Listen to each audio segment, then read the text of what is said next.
Hello and welcome back. This week's video is going to be a beginner's guide to the chain stitch embroidery machine. Now the chain stitch embroidery machine is pretty unique amongst sewing machines. There are a lot of different brands available. Personally, I use a Phallic. This is an FK114. There's other brands. There's Mauser, Singer was the original maker of the chain stitch embroidery machine. They no longer make them, but there's Treasure brands. There's still companies in Japan and India that still make these machines. But what makes these machines so unusual is that your steering is all controlled underneath the table.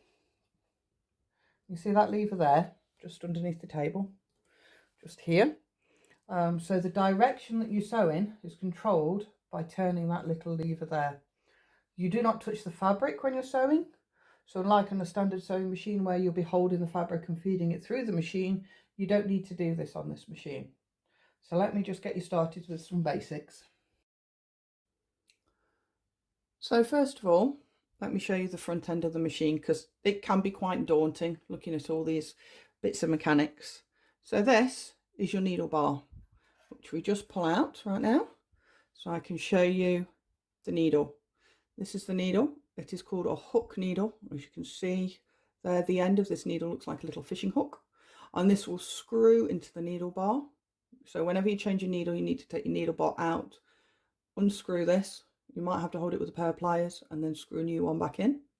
So this is your needle bar, and the top here is the donut, as I like to call it, a little stopper that you can use to adjust your needle height in the machine, because you might find whenever you change your needle or do any maintenance, you might need to adjust your needle height. So for example, if you're stitching and it's dropping stitches, it could be that your needle needs to come down ever so slightly, and it might only be a millimetre or two. You know, these machines don't need massively big adjustments. Or you might find that when it's feeding, it's not feeding through you'd like and it's catching on the needle, so you need to lift your needle up a little bit. So I'm just going to pop that back in there because I'm going to show you how we set our needle direction in a moment. The next thing to look at on the top of this machine is these screws here. So this one here will adjust the presser that goes through your presser foot. So you might need to find you need more pressure through your presser foot to get the fabric to feed, or you need less. So obviously we'll screw this up and down as by feel, basically. This one here adjusts, the pressure through your nipple, which is at the bottom of the machine. I will show you the nipple setup in a moment, because obviously, you know, again, you don't want too much pressure through your nipple and you don't want too little because it affects the stitch quality. And this one here adjusts your stitch length. So if you need to adjust your stitch length, what you do, you push this to the side. You can screw it down to get a longer stitch or screw it up to get a shorter stitch. So this is the lower part of the front end of the machine. This is something that we refer to as the nose. Okay, it's very important you remember the nose because it does have an important role with learning how to sew on these machines and what direction you're sewing in and everything. And this here, how well you can see, let me zoom you in, bring you down a little bit. This here is referred to as the nipple. Okay, so your nipple will change depending on what needle you're using and what thread you're using. So currently I am using a number 6 needle because it works the best with this thread, and a number 7 nipple. Okay, and this round piece here, this is your presser foot that will move up and down as you stitch. Below the presser foot we have this plate here, okay, this base plate, and on this base plate you can see there's a lot of different holes with lots of different numbers, and these will correspond to sometimes to the nipple sizes, okay, and obviously to your threads. So I found with this particular thread that I'm using right now, this number 8 hole is perfect. So the hole at the front, this big round hole, is where you put your threader through in order to thread the machine. I have got a separate video on threading this machine. If you go into my channel, you will be able to find it there. I'm not going to go into detail about threading this machine today. This is just basic using the machine. And then the hole that's behind this big hole is where the needle will go through to hook the thread. And all these little holes are all slightly different sizes. As you can see, this size, the bigger the number, the bigger the hole. The smaller the number, the smaller the hole. So my combination that I found that works well with this thread is a number 8 hole, a number 7 nipple, and a number 6 needle. You need to get the right hole size, because if the hole is too big, okay, you can end up with it dropping stitches. And if the hole is too small, the thread will snag as you're trying to sew. So the next thing I want to talk to you about is inserting our needle. So you remember the needle is on a separate needle bar. It has our little hook on it, and it fits down into this little hole here. Okay. Now this, where the needle bar fits, is the mechanism for directing when you're sewing. So what you need to do, you need to turn this mechanism so that the nose is pointing at 6 o'clock. Yeah. So it's pointing straight towards me now. And then the hook on your needle, you see this little hook here. Let me try and focus again. You'll see the hook again. Yeah. The hook needs to be pointing towards you at this angle. So you insert your needle bar. Yeah. You make sure your machine is set so that you can just see a bit of the needle popping out the bottom. Can you see the needle is just pointing out the bottom? And then we need to turn the needle so it faces towards us, like so. So it's in line with your nose. Yeah, all the way up. And then there's a little screw at the top of, well, best way to call it is the tube where the needle bar fits. So there's a little screw at the top, this little screw here. So once you're sure that you're all lined up, so your nose is pointing towards you, your needle is pointing towards you, it can be a little bit fiddly. You know, you might be looking at it about 3 different angles to be really sure. Once you're sure that everything is lined up, then you tighten this screw. Okay, let me just tighten it. I'm just going to move it out of the way so I can really make sure that's nipped tight. And then that will stop your needle on your needle bar moving, you know, when you're sewing. So now the next thing I'm going to do, I'm just going to take this plate off so I can show you the inside of the machine, so you've got some ideas of the inside of the machine's workings. This is before we get sewing, because it's really important and it's useful to know how a machine works, so that if anything ever goes wrong, you know, you've got some idea as a beginner what it might be. So I'm just going to take my plate off the front here, lace it down. So what's most important for you as a beginner to recognize is the fact that this is something called a stop mechanism. Yeah, so I've disengaged my stop mechanism because I don't feel I need it anymore. But what it has on it, it has this little bar. Yeah, so when you're sewing, what you would do if you have your stop mechanism working is you would pull the handle that is underneath the table down to disengage this needle bar so that the machine will turn smoothly. Yeah, like this. And then when you let go of your handle, what would happen, there's a spring normally on here, your handle would go back up, and then this would engage like this with the spring. It would rise up and it would stop the machine from turning. Yeah, so if I hold that in place and try and turn the machine, can you see it's not going anywhere? Yeah, so the second you take your hand off that handle or don't pull it down enough, if your stop mechanism is still, you know, engaged and working, which is very useful as a beginner to have, because it stops you doing really random stitches when you know, where you're getting your hands and your feet and everything coordinated. Yeah, it's not going anywhere. Okay, so let me let that drop back down. So yeah, that's your stop mechanism. Obviously these are gear cogs and everything else. I have also done a video on maintaining your machines and oiling the machines. These machines do need, you know, oiling and everything regular to keep them moving. There's so many parts on here, we don't want anything seizing up. But again, if you go into my channel, have a look through my videos, you'll find a video on maintaining your machine. So yeah, that's there. So I'm not going to go into detail about machine maintenance today, but again, as a beginner, it's important to know that this is your stop mechanism. Yeah, so if you've let go of the handle or you're not pulling down as hard as you need to be, this will engage and it will stop you from sewing, and your machine will do a great big clunk, and my motor might sound a bit horrible, but it's nothing to be afraid of. Yeah, it's just the machine doing its thing, and that's what that mechanism is for. I just want to throw this in here for anybody that's wondering about this amazing sparkly plate. I am going to do a video about how to make this.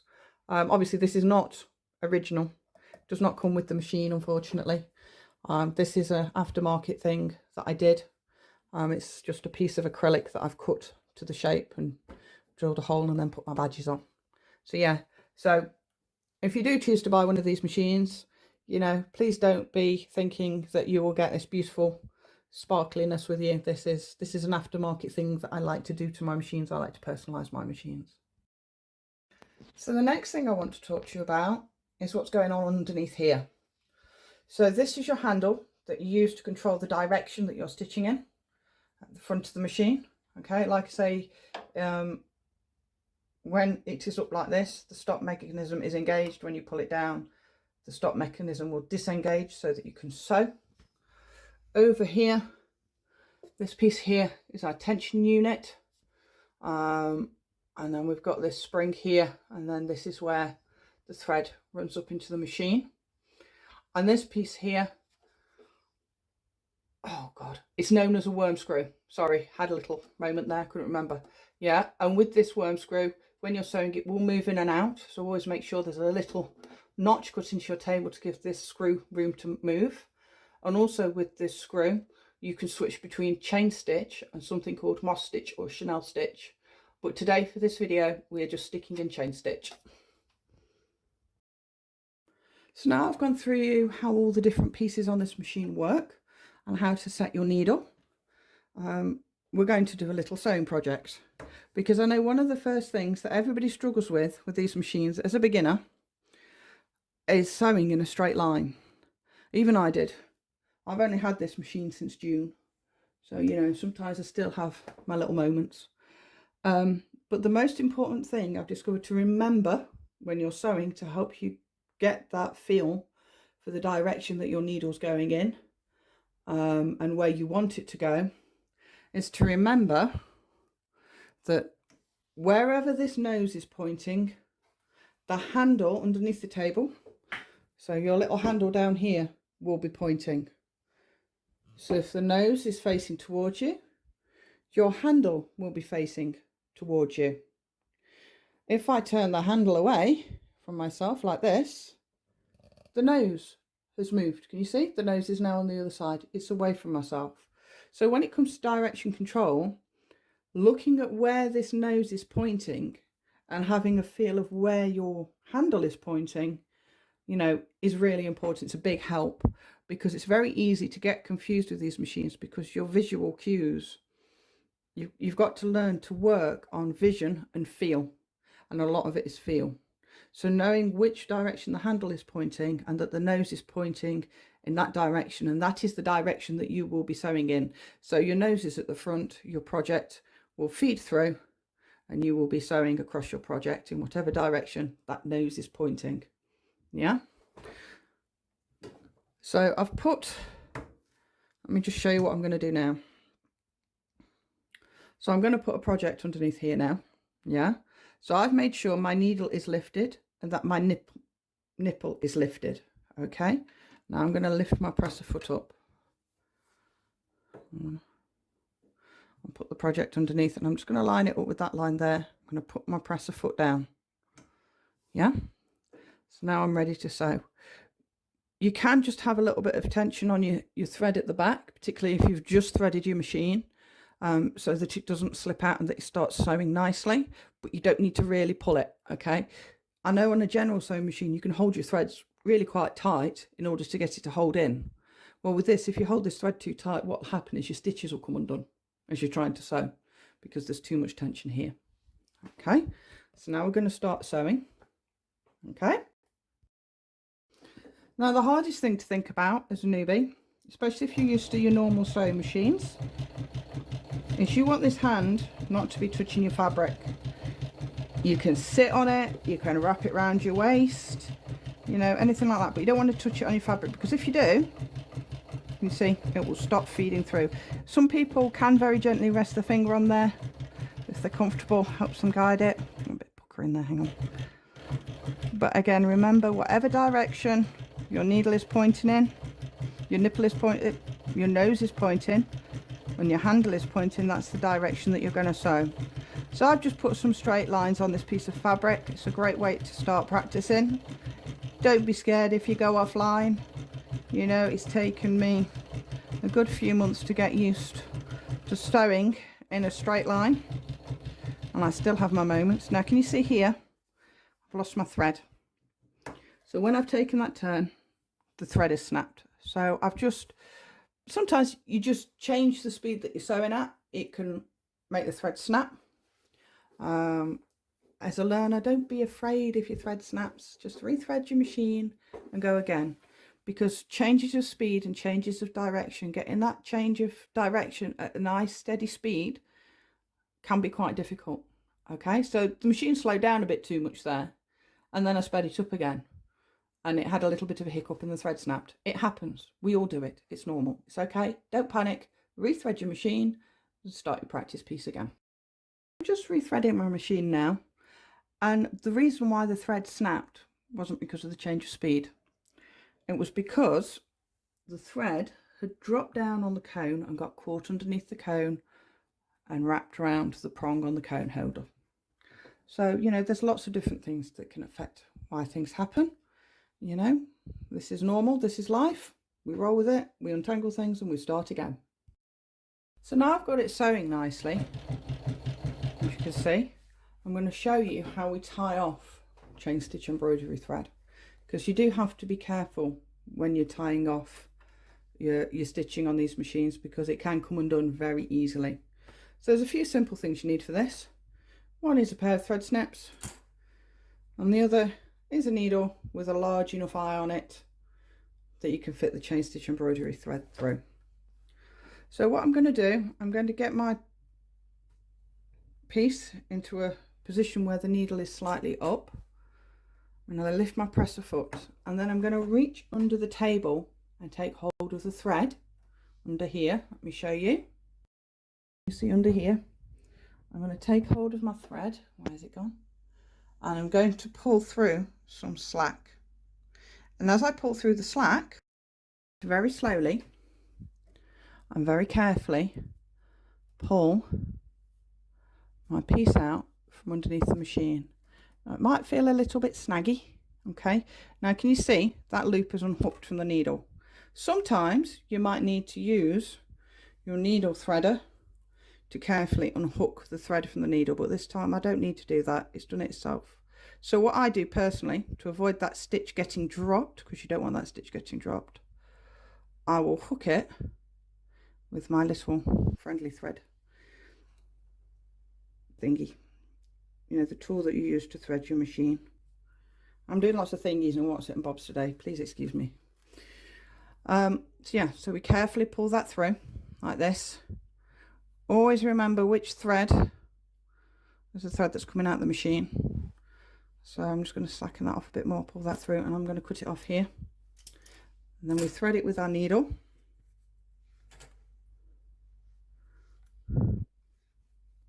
Always making sure that that threader is hooked in that stitch. It's very easy to drop. So we get our needle threaded.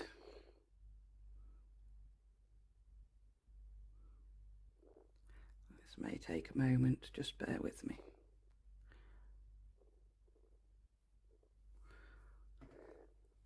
So your needle's on your thread like that. Push it back through the stitch previously and up through the fabric, and then we take this stitch that's hooked on here and we put our needle through that stitch like so. We remove our needle threader at this point. Can be a bit fiddly, okay, practice makes perfect. I still don't always get it right myself. Pull this, and as you pull your thread through, that stitch will pull tight, and just pass your needle back through so, and fasten it off at the back, and that stops all your stitches coming undone. because otherwise you would pull this piece of thread that's come out of your machine and all your stitches would go ping, ping, ping, ping, ping and come undone all the way up there. And we don't want that to happen when we're fastening off a piece that we have maybe just spent quite a lot of time working on. Then obviously you just get your thread snips, trim your threads. And there we go. That is how you tie off a thread. So the next thing I'm going to talk to you about is infilling. So where we've made a shape or a design and then we basically want to colour it in. There are different ways that you can infill, and the different ways you infill can actually affect the end result of an image.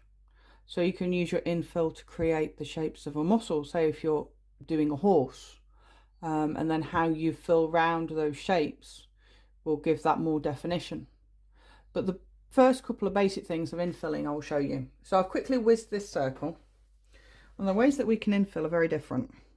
So some people will do lots of little loops like this of varying sizes, and can you see that's starting to make quite a good patch area of colour. Yeah, and you go over it until there's no more pieces of the original fabric showing behind it. Yeah, so it makes a swirly blob basically. Do lots of swirlies like this. So what you're doing underneath the table is you're turning your handle round and round in circles, yeah, of varying sizes if you wish, and this can create its own texture.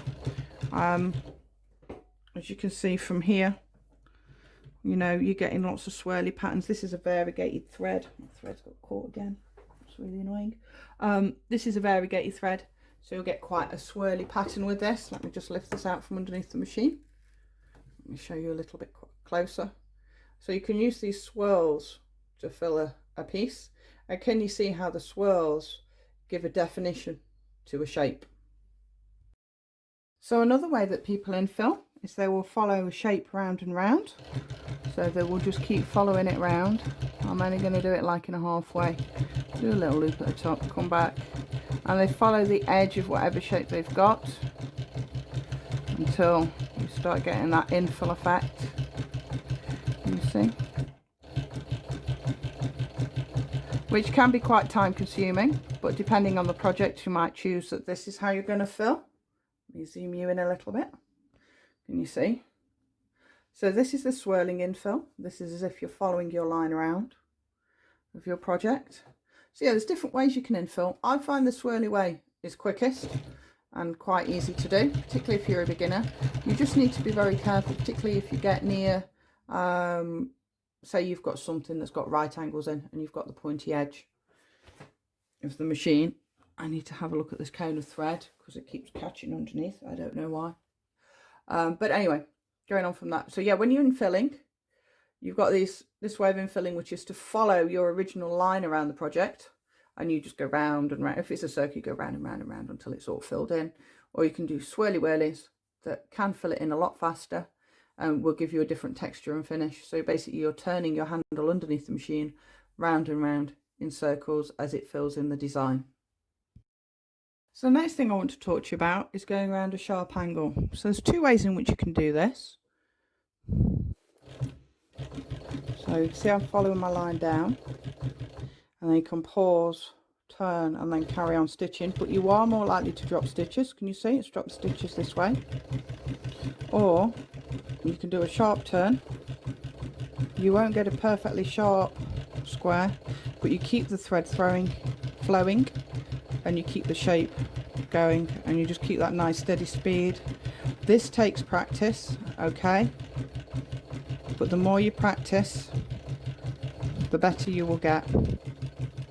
So what you've got to do is try not to pause when you get to your right angle turns, and just turn your handle quite sharply into the direction that you want it to go in, and make little squares. Now you're going to struggle with this to start with. Don't despair, don't lose hope. These chain stitch embroidery machines can be quite tough to learn. Okay, I've had mine since June or July. I spent a month setting it up. We are now in February of the following year to what I've bought it, and I can safely say that only now I'm really getting the master of this machine. But do like I've done, okay? Make some shapes on a piece of felt. These machines, a lot of people will sew scrim felt or just general felt. I use acrylic felt if I'm using felt for things, just because that's more affordable for me. Okay, and also you can sew directly onto denim, or you can use a stabilizer as well. If you're going to use cottons and things, lightweight cottons, I would use a stabilizer behind whatever you're sewing. So I would use either an iron-on stabilizer or a water-soluble stabilizer to support the fabric while you transfer your design. But you would use that in general anyway when you are embroidering anything really. So practice your swirly whirly filling. Practice following a line that you've already stitched. And once you've mastered these basics, you know, the rest isn't hard to do. Yeah? And again, practice those right angle turns. So when you need them, you've got them. And then when you've got your right angle turns, you've got to practice filling them in. So what I would do is I would go over that right angle turn a couple of times. Throw in a couple of swirly whirlies. Yeah, just be careful not to go over your lines. It can be quite difficult. Another way to fill in, I know I've just done filling in, but another thought I've had is that you can do figure of eights to fill in. There are no hard and fast rules, you know. Take your time to learn the machine. Take your time to get used to the speed control, and the possibilities are endless. I hope you've enjoyed watching. I look forward to seeing you again soon. Please like and subscribe and share this video. It means a lot to me. Your support means a lot. And if you want to leave any comments, please do so. I do read all my comments and try and reply where I can. So yeah, thanks for now, and I'll see you again soon. If you like this video, please like, share and subscribe, and I'll see you again soon.